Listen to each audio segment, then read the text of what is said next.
We are back on MorningLine. Thanks for joining us. We're streaming live right now on Facebook at newschannel5.com. Also, of course, here on the Plus. I'm Nick Barris. We're talking about care support. For those of you giving care to others, there's support for you. Yeah, you have to care for someone. Someone needs to look out for you as well. Lynn Wood's one of those people who does that with Mental Health America here in the Mid South region. Good to have her on with us this morning. You know, we talk about a lot of the different needs people have. I was just looking at some more of the comments on Facebook, and let's see, we've got someone who just texted saying that my car just blew an engine, so I can't get my son and parents where they need to go. It's like one thing after another. So she's caring for special needs children as well as parents who need help, and she doesn't have transportation. Is there help for transportation, Lynn? There is help for transportation. Senior Ride, there's Senior Ride Nashville, there's Senior Ride Sumner, and then there is Senior Ride in Mount Juliet or Wilson County. So it's $6. You tell them where you need to go, and there are restrictions, or there's like you can't go from Davidson County into Williamson County, but there is that option, Senior Ride. You can Google that, and it will come up. That's through an AARP. So you can look on AARP to find all the senior rides. Or United Way has an information line, 211, and that will get you resources out in their area. And again, the whole thing about my job is, who knew that was out there? Yeah. You know, if you're living this world, then you know it. But if you're brand new to caring, or you wake up and your car doesn't start, what am I going to do? Your endorphins are running. You've got 1,000 things to do. You're trying to entertain and redirect several different people. And so is your mind really thinking about 211 or Senior Ride? And that's where the whole caregiving journey is. What can we do prior to an urgent situation? Which is really how I got into this work, because I was working with families that were making decisions based upon an urgent need and not a lot of information, and or a place of emotion. And it wasn't working. It wasn't always what I felt was going to be a best decision, but there was no pre-planning. So I like my families to pre-plan for all the what ifs, and I hope you never need them. But those are some resources out there. 211, again, is a great, it's tn.211resourcedirectory.com.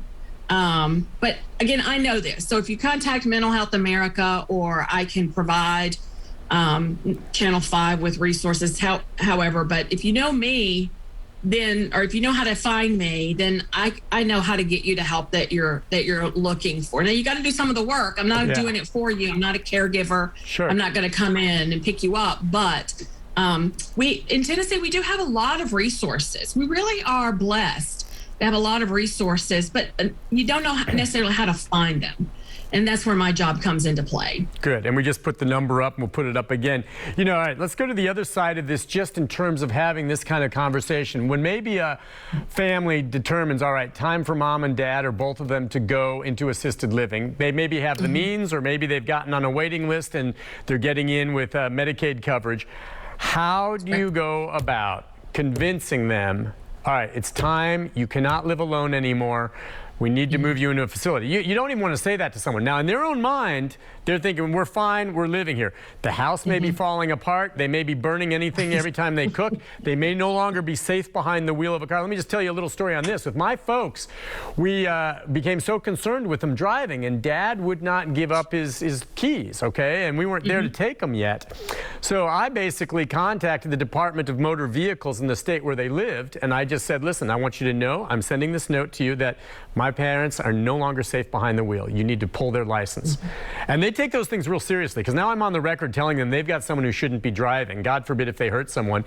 And my dad, I remember him calling me, and he goes, oh, Nick, I don't know why, but they just called me to come in and do my driver's testing. And he was so mad. And he was wondering, did someone report me? And I'm like, I don't know, Dad. And he went in and they yanked his license.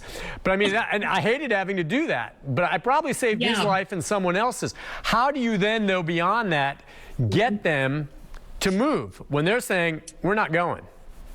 Well, first of all, good job. That's exactly how I would advise someone to do it, because now you're not the bad guy. It's the DMV that's the bad guy. Right. Because one of the things with having the conversation with a parent is making sure you're fighting for them, not against them. So it's really you and the parent against that mean old doctor who says I shouldn't drive anymore. Yeah. The other thing to make sure of is that's a great idea for you because of where your parents were. But to my knowledge, Tennessee doesn't have a law like that. So you really have to know what the regulations are, in the state where your loved one, if you are a long distance caregiver. Moving someone, the first thing I would say is choose your words. When you say the term facility, it sounds like a medical. But if you say a community, that sounds like more a subdivision. Right. So it's really tricking the brain. You also have to know that, their vision of an assisted living is going to be a nursing home or a mental institution. And they're not like that anymore. They're beautiful. They're hotel-like. Lots of freedom. And so the idea is just to get them through the door so they can see that there are options, not nursing homes. I wanted to ask you this, by the way, with regard to nursing homes. I know you're not an expert, I guess, on Medicare and Medicaid and all of this, but we need to be real clear to people, though. In Tennessee, to qualify and get into an assisted living facility like this, if you don't have enough money to pay yourself, you basically have to be destitute, meaning you can't have a house and a bunch of money in your bank account, because otherwise they're going to ask you to pay for it, which you should. You also have to qualify medically, and then you got to get on a waiting list to get into some of these Medicaid qualified facilities. So just don't think when you get old enough and you need a place, Uncle Sam's going to pick up the tab. That's not the way it works. Even if you're broke, which you'll have to be, you can't have resources, or the taxpayer's not going to pick up the tab. You still have to qualify, under the physical or mental qualifications, and you have to get into a Medicaid qualified facility, and not all of them accept Medicaid. That's exactly right. I mean, you're preaching, yes, you're saying all the right things there. And that's where I would then refer a family to the AAAD or the Family Caregiver Support Program.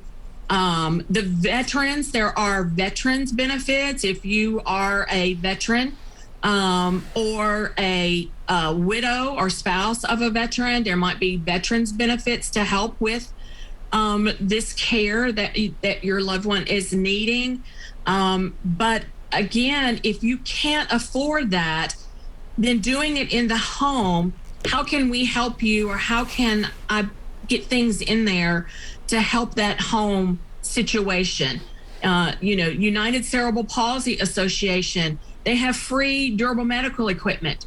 Who knows this? No. But if you need a shower bench, there is a couple of foundations that will come and do home repairs and install grab bars and things like that at stairs, because they've been given a grant that will help make this happen.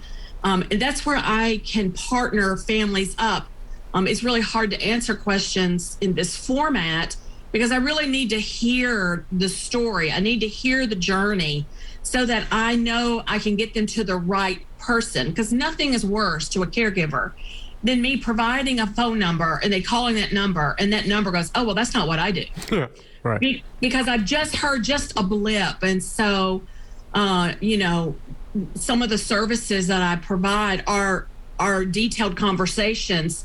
And then I help the caregiver say, okay, well, what is the biggest need you need? Let's eat the pie one slice at a time. What's usually the biggest? What's usually the biggest need? The biggest need is there's no how to get the communication between a caregiver and a person living with it, because that communication changes. And so if we can fix the communication, if we can alter the way we're communicating, then we might be able to have a conversation about moving into an assisted living community, or giving up access to the car, or turning over the financial responsibilities to a loved one. It's all how we present it so that it's not us taking something away from our parents because they raised us. But here's the thing. Here's the tricky thing about this. And it all depends on how far gone they are. Yes. Okay? Because I'll tell you this. You can sit down, and a point came for me where I realized reasoning with them is not going to work. And it's not because they didn't understand. I would get to the point where we'd talk about it, and I'd lay it all out, and they'd understand, we'd have a good conversation, and then they'd agree. And then the next day they forgot everything we talked about. Forgot all about it. And so I literally got to the point then where I decided, and you hate doing this because you say it's your parents, where I just basically told them whatever they wanted to hear. Yes. And I deceived them to the point where we got them to where they had to go. And then once they got there, they would ask every day, when are we going home? And I'd say, we'll talk about it tomorrow. I never said we're not going home. I just said, let's talk about it tomorrow. And I put it off. And again, I hated doing this. And someone's going to say, you deceived your parents, Nick? Trust me, you'll do the same thing when you reason with them and they forget it 3 hours later. You get nowhere with that. All I wanted them to do was be comfortable. And so I told them what they wanted to hear. And you keep moving it on. And then the key that I learned from someone like you was when they ask, well, when are we going home? You say, we'll talk about it tomorrow. Listen, tomorrow is a great word. I love tomorrow. Everything is possible tomorrow. Right. We can do whatever we want to do tomorrow. And when tomorrow gets here, there's another tomorrow. Yep. If you think about it, I don't think that you deceived your parents. I think that as a professional, that's what I would have advised you. Because you're not deceiving them. You might talk about it tomorrow because tomorrow they're going to ask you the same question. So you didn't lie. Right. You will talk about it tomorrow. Or when are we going home? I don't know. Are we going home today? No, not today. The other thing with that communication is less is more. With you trying to sit down and reason with your parents, if you think about all of the different parts of the brain that have to work perfectly to understand, comprehend, process, even this conversation that we're having, as caregivers, we use a lot of words and they're not hearing the words. They're maybe processing every fourth word. So we talk too much. And that is one of the biggest issues with caregiving. We think that we can get them to understand and we can't. Yeah. So really decide, when does your loved one need to know that you're going to the doctor? I know I'm going to the doctor on February 3rd. Does your mother really need to know you're going to the doctor on February 3rd? They're not going to remember it. The best thing to do is to get up on February 3rd and say, it's time to go to the doctor. Let's get dressed and tell them. The other thing about asking, well, I asked my mother what she wants.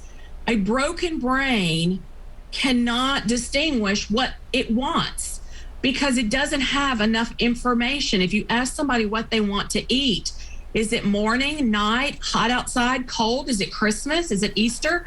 Because all of those different things will have a different meaning as far as food is related. So you have to give your care providers, I'm making breakfast. Do you want eggs or oatmeal? Now your loved one can choose for themselves as a grown-up, but it's going to be right, because you're not going to give them wrong choices.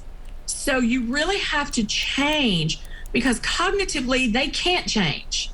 You have to understand, cognitively your person is where they are, but you have the cognitive ability to adjust to what their needs are, just like we adjust to our children as they age. Right. Listen, we got to take a break on that note. We'll be back. And Sally says, my suggestion, treat your parents as the way you'd like to be treated. And I agree with that. You want to do that. You want to treat them as well as you can.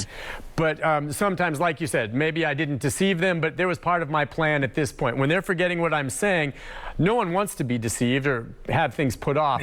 But when it gets to the point when they can't understand it, and to do otherwise could produce real harm for them, and they're going to a safe place, you do whatever you can. And the thing is, they're not going to remember it the next day anyway. We're going to take a break. We'll be back with more of your calls and comments on Facebook right after this.